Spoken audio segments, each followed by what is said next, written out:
प्रथम येथे जमलेले सर्व गावकरी बांधव आणि माननीय हाके साहेब, आमच्यासाठी इथे उपस्थित राहिलेले सर्व गावातील मंडळी यांचे मी आभार मानते। ॲक्च्युली आम्ही गावातून म्हणजे एकदम जिवाचीवाडी हे दुर्गम भागातील गाव आणि डोंगराळ भाग, आईवडिलांची शिक्षण देण्याची परिस्थिती नसताना आम्ही लहानपणापासून हॉस्टेलला राहून आमचे सर्वच भावंडांचे शिक्षण झाले।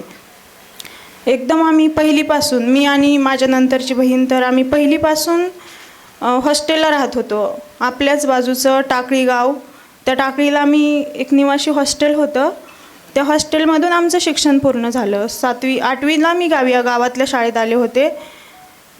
गावातील शाळेतून आमचे शिक्षण पूर्ण झाले, काही बाहेर, काही म्हणजे आम्हाला गावात आईवडिलांकडे राहायला जास्त संधी पण नाही मिळाली।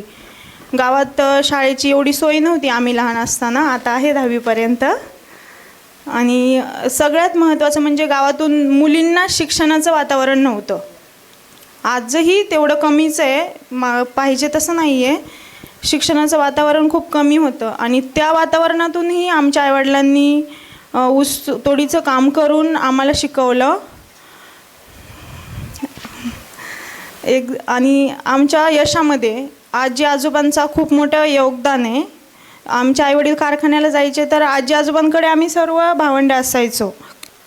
हॉस्टेलला राहून आमचं शिक्षण पूर्ण झालं आणि मी काही जास्त बोलत नाही आहे। आम्ही चौघीही बहिणींचं सिलेक्शन झालं, आमचा भाऊही एक लागला आणि आम्ही नक्कीच भविष्यामध्येही म्हणजे एक चांगल्या प्रकारे काम करू।